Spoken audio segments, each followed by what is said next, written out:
ओम शांति।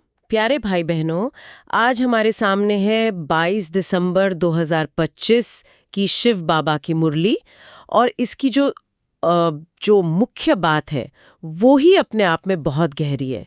मीठे बच्चे, बाप जैसा है उसे यथार्थ पहचान कर याद करो, इसके लिए अपनी बुद्धि को विशाल बनाओ।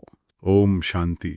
बिल्कुल, ये एक लाइन ही पूरी यात्रा को समेट लेती है, पहचान से लेकर पुरुषार्थ तक। एकदम। और यहीं से आज की हमारी चर्चा शुरू होती है।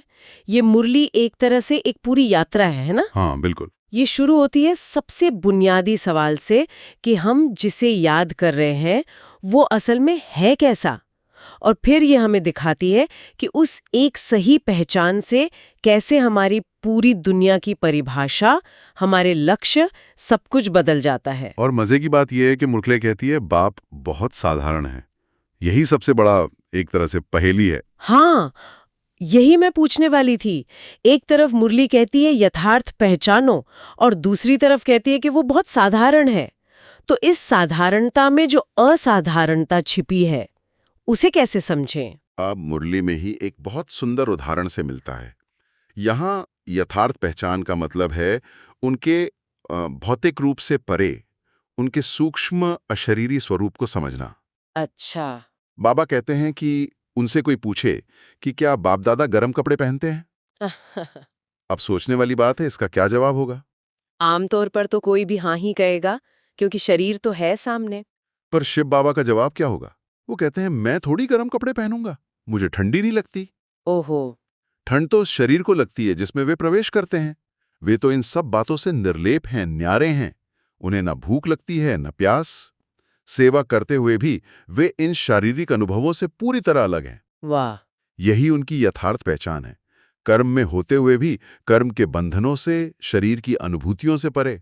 ये समझना एक बात है, पर इसे अनुभव करना वो कितना मुश्किल होगा। जब हम किसी को देखते हैं तो हमारी बुद्धि तो स्वाभाविक रूप से शरीर को ही देखती है ना। हाँ, मुरली में कहा भी है कि अच्छे अच्छे बच्चे भी भूल जाते हैं कि इनमें शिव बाबा हैं। इस आदत को तोड़ने के लिए क्या कोई प्रैक्टिकल तरीका मुरली में बताया गया है? तरीका एक ही है, निरंतर अभ्यास।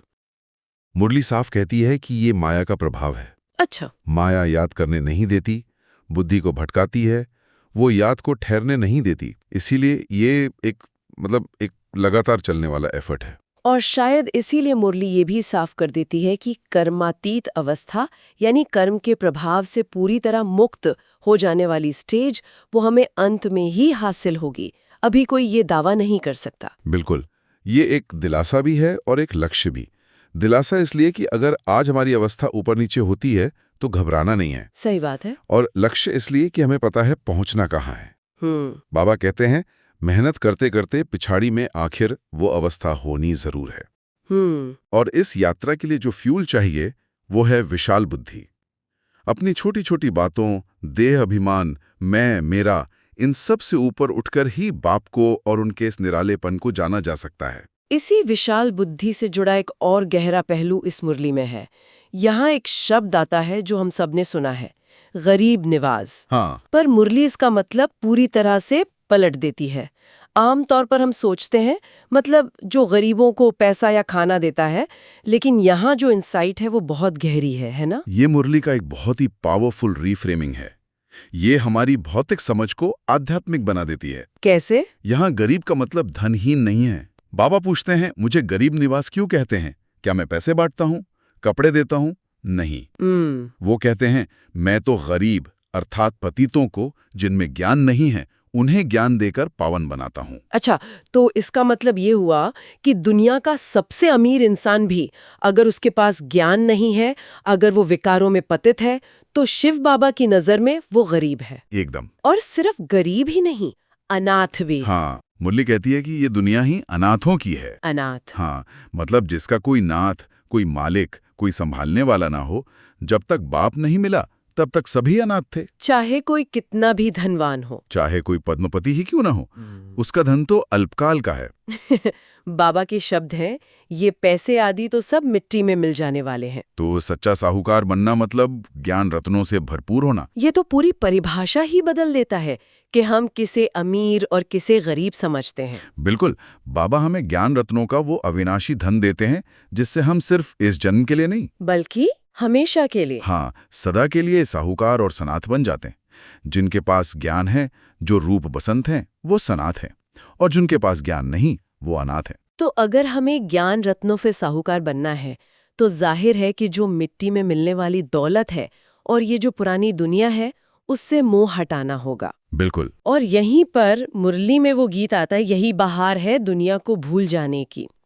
ये भूल जाना क्यों इतना जरूरी है? क्योंकि जब तक पुरानी दुनिया की याद और उसका आकर्षण बुद्धि में है, तब तक नई दुनिया के लिए जगह नहीं बन सकती। ये गीत एक प्रतीक है, एक रिमाइंडर है। बाबा स्मृति दिलाते हैं कि हम सिर्फ ये नहीं समझते कि पुरानी दुनिया को छोड़ना है, बल्कि अब हम ये जानते हैं कि क्यों छोड़ना है। क्योंकि अब नई दुनिया स्थापन हो रही है। हाँ, बाबा हमें याद दिलाते हैं कि अब संगम युग चल रहा है। ये कोई साधारण समय नहीं है। ये वो पुरुषोत्तम संगम युग है जब पुरानी विनाशकारी दुनिया खत्म हो रही है और नई दुनिया की स्थापना हो रही है। पर भूल जाने का मतलब क्या ये है कि हम अपनी जिम्मेदारियां छोड़ दें, या इसका मतलब बुद्धि के योग से है? इसमें लोग कंफ्यूज हो जाते हैं कई बार।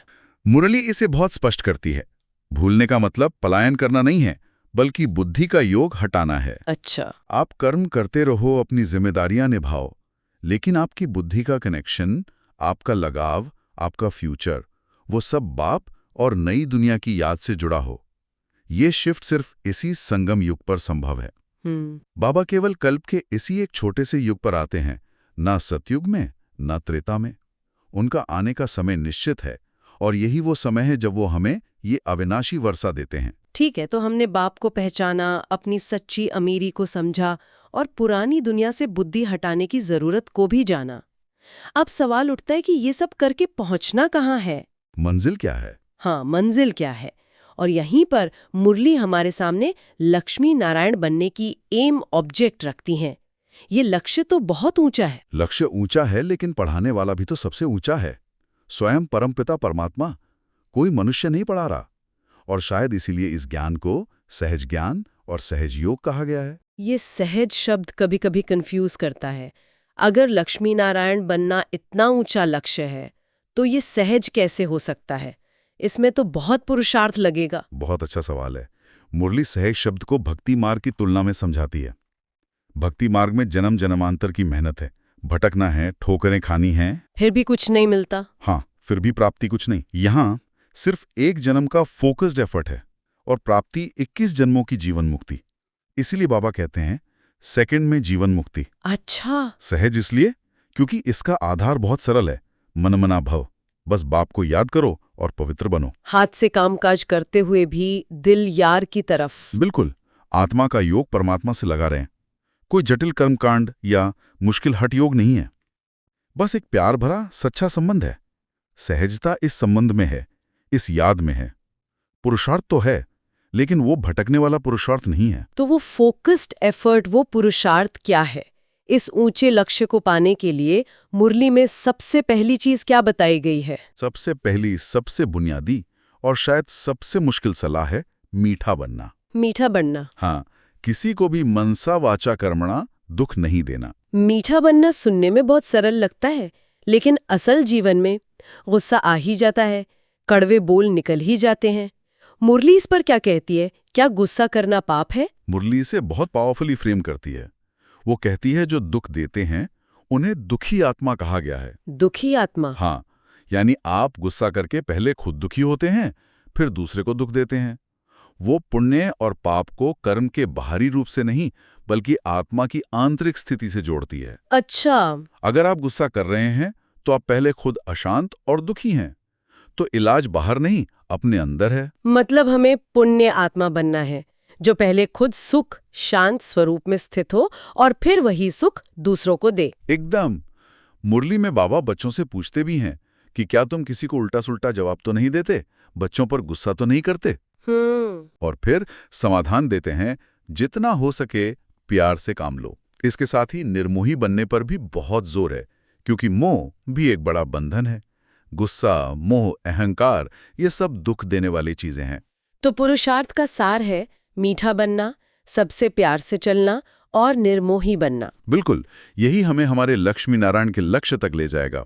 सचमुच, आज की शिव बाबा की मुरली से हमने बाप की यथार्थ पहचान से लेकर गरीब निवास के सच्चे अर्थ को समझा और फिर सहज ज्ञान से श्रेष्ठ पद पाने की विधि को भी बहुत गहराई से जाना। जी, ये पूरी एक रोड मैप की तरह है। हाँ, और इस रोड मैप पे चलने के लिए धारणा के लिए मुख्य सार भी मुरली में बहुत स्पष्ट रूप से दिया गया है ना? जी, जिसे हम अपने जीवन में उतार सकते हैं। पहला सार है रूप बसंत बनकर मुख से हमेशा सुखदायी बोल बोलने हैं, दुखदायी नहीं बनना है, ज्ञान के विचारों में रहना है और मुख से ज्ञान रत्न ही निकालने हैं, पत्थर नहीं।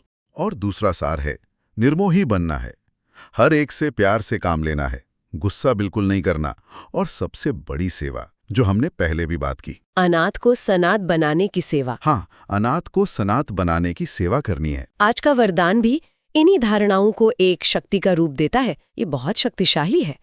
अपने फरिश्ते रूप द्वारा गति सद्गति का प्रसाद बांटने वाले मास्टर गति सद्गति दाता भव। ये वरदान आज के समय के लिए बहुत जरूरी है। मुरली में इशारा है कि दुनिया में आत्माएं परिस्थितियों के वश चिल्ला रही हैं। कोई महंगाई से, कोई भूख से, कोई तन के रोग से, तो कोई मन की अशांति से परेशान है। सबकी नजरें एक उम्मीद की तरफ हैं। ऐसे में हमें फरिश्ता बनकर, यानी देह भान से परे होकर, हाँ, देह भान से परे होकर मास्टर गति सद्गति दाता बनकर सबको शांति और सुख का प्रसाद बांटना है। और ये प्रसाद बांटने की शक्ति कहाँ से आएगी? उसका जवाब शायद आज के स्लोगन में है। क्या है स्लोगन? मन को इतना शक्तिशाली बना लो जो कोई भी परिस्थिति मन को हलचल में न ला सके। बिल्कुल, ये स्लोगन और वरदान दोनों एक दूसरे के पूरक हैं।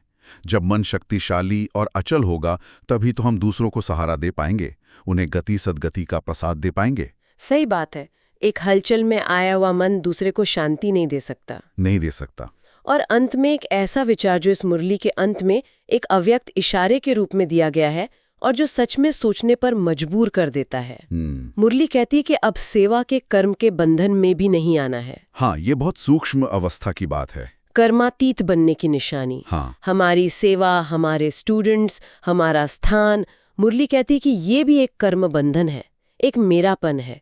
इस पर अगर हम सब सोचें कि इस कर्म बंधन से मुक्त होकर कर्मातीत सेवा का अनुभव कैसा होगा, एक ऐसी सेवा जो मेरेपन से पूरी तरह मुक्त हो, जहाँ सेवा करना सांस लेने जितना स्वाभाविक हो, जिसमें मैं कर रहा हूँ का भाव ही न हो, ये सवाल शिव बाबा की मुरली आज हमारे लिए छोड़ जाती है। यह वास्तव में संपन्न और संपूर्ण बनने की अंतिम सीढ़ी है, जब सेवा भी बंधन न लगे बल्कि एक सहज स्वाभाविक स्वरूप बन जाए। ये विचार आज की मुरली का सबसे गहरा मंथन बिंदु है। ओम शांति। ओम शांति।